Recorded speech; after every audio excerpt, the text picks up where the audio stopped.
ce film est un alien. Je traite pas souvent de Disney, mais là il faut qu'on parle. Il faut qu'on parle parce que ce film est trop particulier pour passer sous silence ce qu'il fait. Ce qu'il fait de bien, ce qu'il fait de mal, ce qu'il veut transmettre comme message et comment il le rate tellement magistralement qu'une véritable discussion a besoin d'être faite après le visionnage de ce film. Donc ouais, aujourd'hui on va parler du Disney le plus original, le plus créatif et qui prend le plus de risques depuis bien longtemps avec Raya et le Dernier Dragon.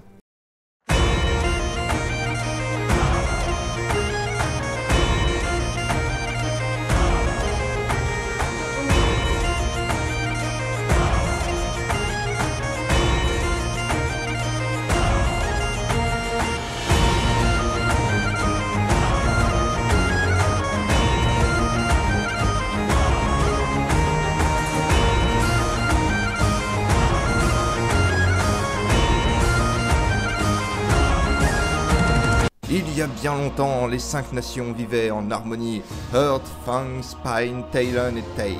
Mais tout changea quand le générique de la saison 12 de Doctor Who attaqua. Sans rire, je fais une pause, mais c'est le même visuel, c'est absolument dingue, j'ai pas réussi à me sortir ça de la tête de tout le visionnage du film. Seuls les dragons pouvaient les stopper, mais quand le monde avait besoin le plus d'eux, ils disparurent. Des centaines d'années ont passé, et Raya, une guerrière de la tribu de Earth, découvre le dernier dragon, un dragon de l'eau nommé Sisu, et bien que ses pouvoirs soient grands, elle a encore beaucoup à apprendre avant de pouvoir sauver qui que ce soit. Mais Raya croit que Sisu peut sauver le monde. Ok, bon, j'arrête la blague, mais vous avez compris le truc. L'inspiration Avatar, elle est même plus visible là, elle est tartinée sur le film à grands coups de truelle. Et en vrai, bah pourquoi pas. C'est vrai, on va pas se plaindre que Disney pioche des inspirations dans une écriture qui a déjà prouvé qu'elle fonctionnait excellemment bien.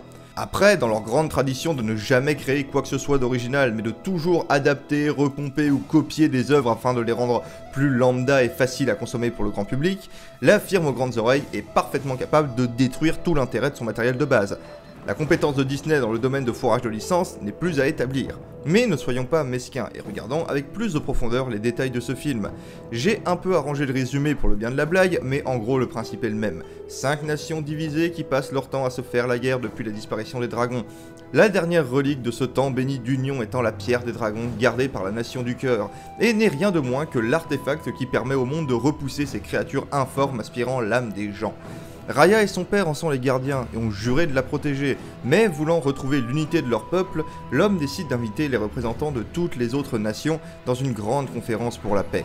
Ce qui nous permet au passage de tous les présenter, ainsi que cette jeune fille avec qui Raya sympathisera immédiatement. Et déjà là, le film fait sa première grosse erreur de construction. Et voici pourquoi. Fang, our fiercest enemy, a nation protected by angry assassins. Namari.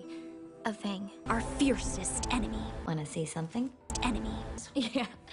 Angry assassins. Bonjour, je suis la fille de la reine d'une nation, présentée 5 secondes auparavant comme spécifiquement douée dans l'art de la traîtrise. Je me suis immédiatement rapproché de toi en étant expressément poussé à le faire par ma mère.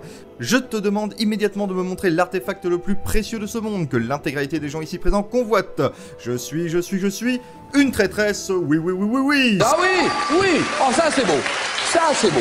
En présentant le fait que la nation de Fang est considérée comme une nation de traîtres, le film fume complètement son twist en rendant Raya juste profondément naïve. Comment peut-elle accepter de lui montrer la pierre alors qu'on voit qu'elle sait que ce peuple est connu pour trahir les gens?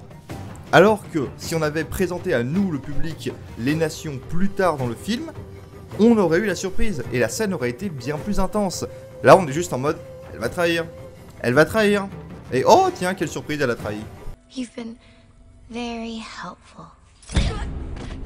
Mais ce faisant, la nation de Fang réussit rien de moins que de détruire le monde à elle toute seule en laissant ses créatures mangeuses d'âmes se réveiller et tout détruire. La panique est totale et les tribus se jettent sur les fragments de la pierre, montrant ainsi à quel point on ne peut pas leur faire confiance. Raya finit ainsi par perdre son père et son peuple dont l'âme est dévorée par les monstres. Au passage, je trouve que cette idée de faire prendre cette pose très spécifique au statut des victimes est une excellente idée. C'est original, ça a un côté très poétique et noble, presque spirituel tant on dirait une position de prière. Et on se retrouve 6 ans plus tard avec une Raya cherchant frénétiquement le dernier dragon à l'embouchure du grand fleuve qui traverse ce pays. Et au passage, c'est exactement à ce moment-là qu'il aurait fallu présenter les nations, juste après le jump des 6 ans. Comme ça, on nous aurait dit Fang est une nation de traîtres, et on aurait pu dire oui, on sait, on a vu. Sorry, it's Fangs now. Comme dit auparavant, elle y découvre Sisu, mais celle-ci est loin d'être le dragon légendaire de l'histoire. Et ensemble, ils vont partir en quête des pierres détenues par les 5 nations pour réassembler la pierre des dragons, faire regagner ses pouvoirs à Sisu et sauver le monde. Le tout en étant constamment poursuivi par Namari qui, après l'avoir trahi, semble bien décidé à l'arrêter une nouvelle fois. Pour des raisons... vous allez voir les raisons. Bon, ce film a 2 immenses problème. Il a des qualités, attention, me faites pas dire ce que j'ai pas dit. Je salue vraiment la prise de risque. C'est couillu et bien tenté, faut continuer comme ça, vous êtes sur la bonne voie. Mais ça n'empêche pas que ce film a 2 jambes dans le plâtre et essaye de courir avec, sous la forme de sa structure et son message. Et je vous jure que c'est grave. On va commencer par sa structure, parce que c'est ce qui va vous sauter aux yeux le plus rapidement. Le film, et je crois bien que c'est la première fois que je vois ça de ma vie, ok, bon, j'exagère peut-être un petit peu, mais le film n'a quasiment pas de péripéties. Alors oui, il se passe des choses, il y a de l'action et tout, mais aucune de ces actions ne pose le début d'un challenge à nos personnages. Mais je vais vous expliquer ça d'une manière simple. Ils doivent retrouver les pierres des 5 nations pour sauver le monde. C'est une quête à MacGuffin assez simple, voire presque jeu vidéo-esque. Mais ok, pourquoi pas. Le film fait, hors générique, 1h35. Raya trouve Sisu et entame la quête des pierres à la 25e minute du film. Ça fait que rassembler les compagnons, visiter les 5 nations, voler les pierres et développer les personnages, tout ça doit être fait en moins de 70 minutes. Ce film est infiniment trop court et cet univers était clairement fait pour une série. 70 minutes! Non mais est-ce que vous vous rendez compte d'à quel point c'est court pour présenter tant de choses? Et évidemment, ça donne le résultat que vous imaginez. Le film passe son temps à faire de l'exposition pour présenter ses environnements et ne peut même pas bien le faire, vu qu'il n'a pas le temps de le faire correctement. Et surtout, les événements doivent s'enchaîner à toute vitesse pour que l'histoire avance. Résultat, jamais je n'ai vu des héros être confrontés à des épreuves aussi simples pour avancer dans le récit. Genre, mais voilà comment Raya récupère une des pierres.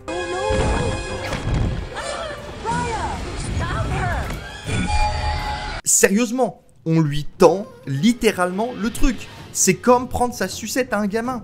Quel manque d'implication pour le spectateur. Et en plus, ça amène le film à se bourrer lui-même d'incohérences. Comment cette nana a pu mourir ici alors que les pièges sont littéralement 3 cordes, des moustiques qui font des pets colorés et un sac de sable? Pourquoi la pierre est même cachée? C'est justement l'artefact qui repousse les monstres. Ça n'a aucun sens de le cacher. Et ses compagnons, bah, ils sont sympathiques, oui. Mais vous savez ce qu'ils ont tous en commun? Ce sont tous les exacts mêmes personnages. Lui, il a perdu ses parents et doit se débrouiller seul. Elle a perdu ses parents et elle doit se débrouiller toute seule. Et lui, eh ben il a perdu sa famille et son enfant et il doit se débrouiller tout seul. Ils ont tous exactement la même histoire, les mêmes motivations et je dirais même presque le même caractère. Heureusement que le film pousse l'imagerie de l'eau parce que c'est exactement ce que fait ce film. Il te coule dessus sans jamais t'accrocher. Le personnage de Sisu est bien le seul à être vraiment intéressant et avoir un vrai développement. Même si c'est elle qui amènera l'immense défaut de la thématique du film. Et pourtant, il y avait tellement plus simple à faire. Je suppose qu'il savait de base qu'il n'avait qu'1 heure et demie pour faire ce film. Dans ce cas-là, tu ne présentes pas 5 nations pour passer dedans à toute vitesse et ne jamais t'attarder sur rien. Tu en présentes 3. Ça paraît évident. À quoi ça sert d'avoir 5 nations si elles ne sont jamais développées, ni même vraiment montrées? C'est une erreur d'écriture, mais qui est monstrueuse et qui flingue tout le film, parce que le film va du coup à 200 à l'heure. Quant à son deuxième défaut, qui est le défaut du message, et bah avant de l'aborder, je vais quand même lister les bons points du film. Alors, tout le monde se pâme devant l'eau de Disney, et c'est vrai que leur rendu aquatique est juste complètement dingue. On le savait avant, Vaiana a confirmé, et clairement Raya maîtrise dessus, hein. Genre, regardez-moi cette cascade, c'est presque photoréaliste tellement c'est bien fait.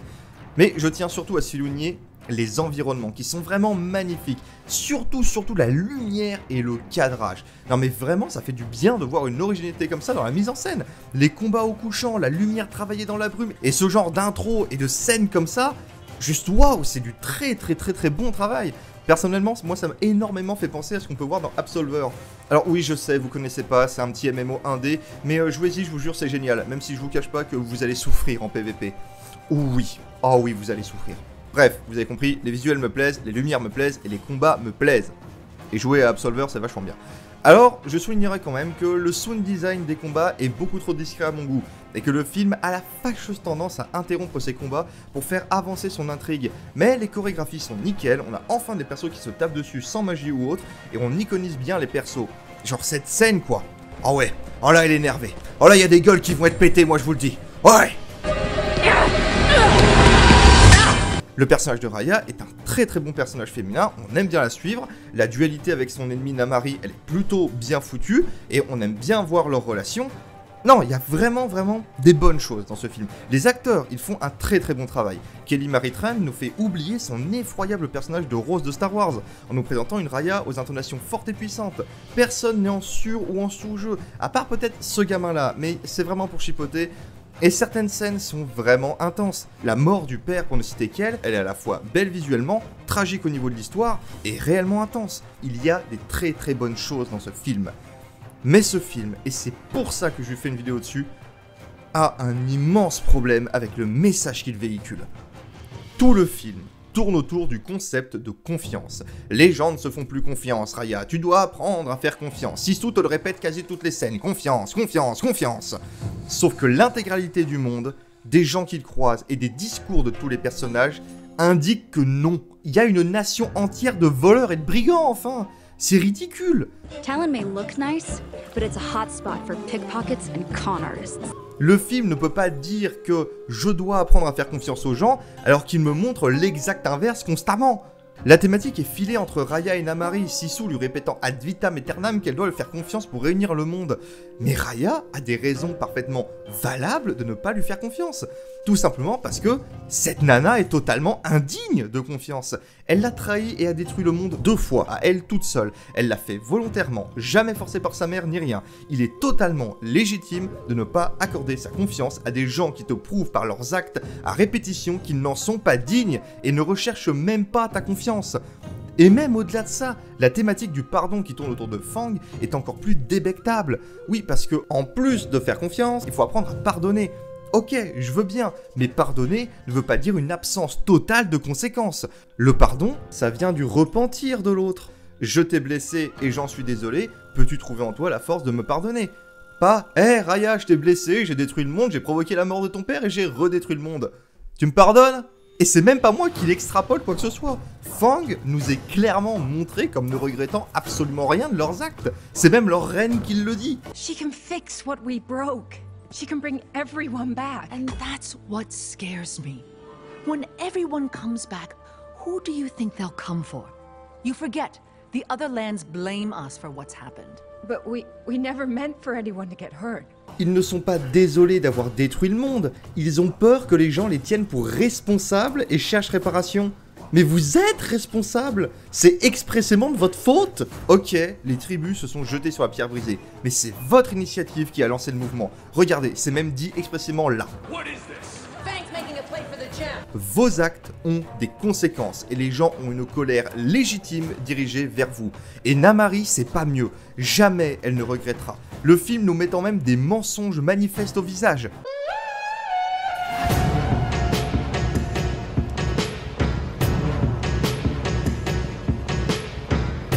You're as much to blame for Sisu's death as I am. Non, non, juste non. On a vu la même scène toi et moi. C'est toi qui as tiré. C'est expressément de ta faute. Arrête de fuir tes responsabilités, nom de Dieu. Et le dernier plan, c'est le pinacle. Le film confirme qu'aucun des membres de Fang n'a subi la moindre conséquence pour ses actes. Et tout le monde se fait maintenant profondément confiance dans une nation unie sous le retour des dragons. Et rien du tout. Ils se font juste un gros câlin et tout le monde est heureux. Et juste non. Non, là je mets un gros non. La morale d'un film destiné à la jeunesse comme l'est un Disney ne peut pas et ne doit pas être « accorde ta confiance à tous, même à ceux qui t'ont blessé sans regret ». C'est une morale dangereuse qui peut amener beaucoup de souffrance à un enfant. Vous savez tous très bien ce que je veux dire par là. C'est littéralement une morale qui dirait aux enfants de faire confiance à ceux qui les martyrisent potentiellement dans leur vie. C'est littéralement s'offrir à la manipulation par des profiteurs. Et même, on peut tirer de ce film une autre morale tout aussi toxique. Quelle que soit la gravité de tes actes, rien n'a de conséquences. C'est ce que hurle la résolution finale de la situation avec Fang. Et c'est quelque chose de faux, de toxique et de dangereux. Donc voilà. Raya, c'est un film que je vous conseille en réalité plutôt pas mal. C'est original, les persos sont forts et intéressants à suivre, en ce qui concerne Raya et Sisu surtout, parce que les autres sont des putains de figurants. Les combats sont beaux, les visuels sont purement dingues, tout autant que la musique, genre ce thème là.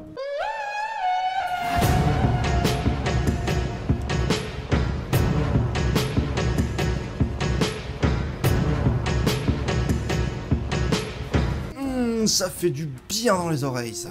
Mais si vous regardez ce film avec quelqu'un de jeune, je vous enjoins à avoir avec lui une vraie conversation sur les morales de ce film, sans l'infantiliser ni le prendre de haut, mais en discutant réellement avec lui des tenants et aboutissants des morales que transmet ce film.